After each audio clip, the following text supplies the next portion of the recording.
ஐயா, இப்போ ஒவ்வொரு வியாழக்கிழமை சாயங்காலமும் தீபம்ல அகவட் பாராயணம் படிக்கிறாங்க.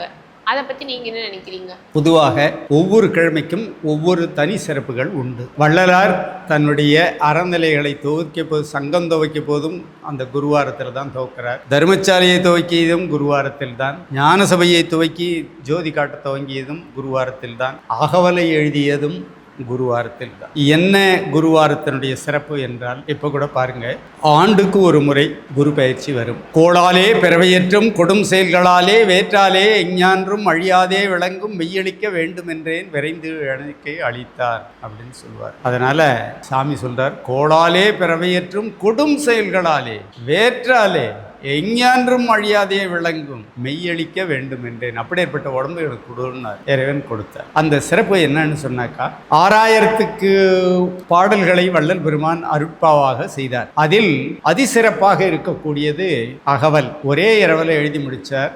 1600 வரிகள் அந்த அகவலில் வரும். அதில் 800 வரிகள் வரும் வரை அருட்பெருஞ்சோதி என்றுதான் அதை முடித்து கொண்டு வருவார். அதன் பிறகு இறைவனை தான் எவ்வாறெல்லாம் ஏற்றுக்கொண்டார் என்பதை மற்ற பகுதிகளில் வரும். அந்த அகவலை குருவாரத்தில் செய்யும் பொழுது குருவினுடைய அருள் நமக்கு முழுமையாக கிட்டும். அதனால் குருவாரத்தில் அந்த அகவல் பாராயணம் பண்ணுறாங்க. அதில் கலந்து கொண்டு அனைத்து ஆன்மநேயர்களும் அதை செய்வார்கள். அதை சொல்லுவார், வல்லால் உன்னை பாட பாட வாய்மணக்குதே, வஞ்சவினைகள் என்னை விட்டோடி தலை வணங்குதே, எள்ளால் உனது புகழை கேட்க செவி நயக்குதே, என் தாய் தயவை எண்ணுந்தோறும் உளம்பு இயக்குதே, எனக்கும் உனக்கும் மிகுந்த பொருத்தம் என்ன பொருத்தமோ, இந்த பொருத்தம் உலகில் பிறருக்கு எய்தும் பொருத்தமோ அப்படின்னு சொல்லுவார். அதனால குருவாரத்தில் அகவல் அந்த அகவலை சேவிக்கக்கூடியது பெரும் புண்ணியம் வாய்த்தவர்களுக்குத்தான் அது கூட்டி கொடுக்கும்.